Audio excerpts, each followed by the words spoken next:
As you ride up an escalator, you've seen this view plenty of times. But have you seen this view?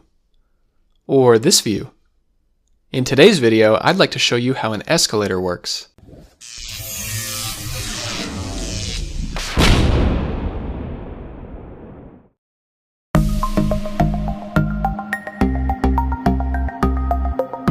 It's hard to imagine the modern world without the escalator.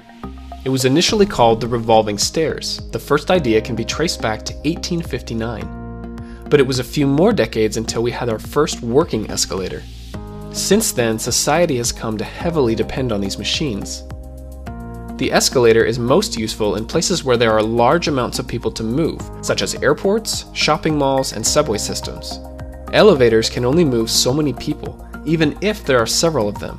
But if the same space is used for escalators, we can move a lot more people through.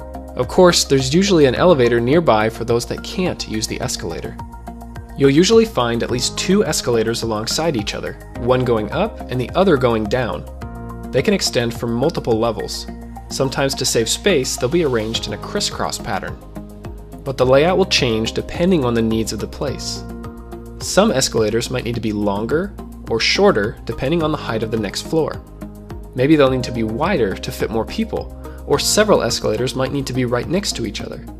Sometimes stairs are in the middle for those that want to walk, and on some occasions the escalators will all be pointed in the same direction. This helps when you want to direct the flow of traffic towards the exit. Let's not forget the variations, such as the moving sidewalks, or even the spiral escalators. Yes, they really do have these. But for this video, let's take a look inside of a regular escalator.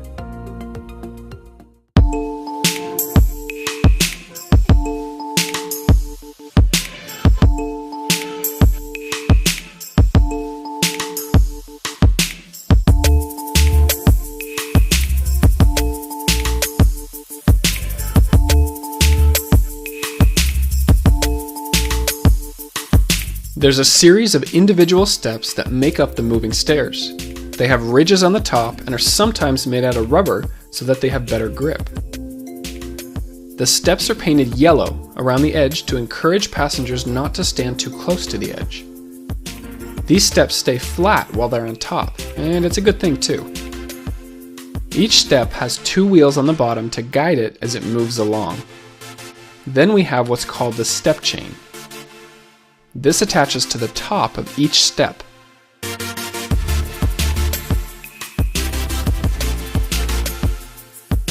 Now all we need is a track system to guide these wheels. The step chain rolls along the top here, and the bottom wheels roll along this track. The positioning of these tracks is what keeps the steps level. Let's just focus on one of the steps as it comes down.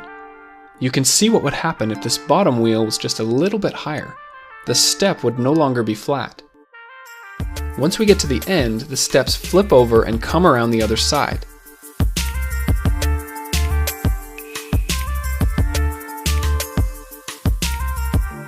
The same thing happens once we get back to the top here. The escalator motor is usually up at the top. It has to move this axle and two big gears that pull the step chain. Now we just connect it with more gears and a roller chain.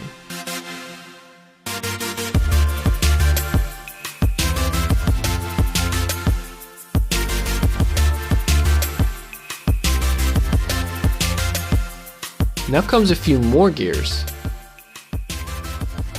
These are connected by another small chain underneath. This is what moves the handrail. It's really important that the handrail move at the exact same speed as the steps. All of these parts are placed inside a strong metal frame which is called the truss. At the top and bottom of the escalator is what we call the comb plate. The steps go right underneath as their ridges fit close together. If the ridges weren't there, it would be much easier for something to get stuck. But either way, just remember that it's never a good idea to play around an escalator. My name's Jared and I love 3D animation. Hit that subscribe button if you want to see more videos just like this one.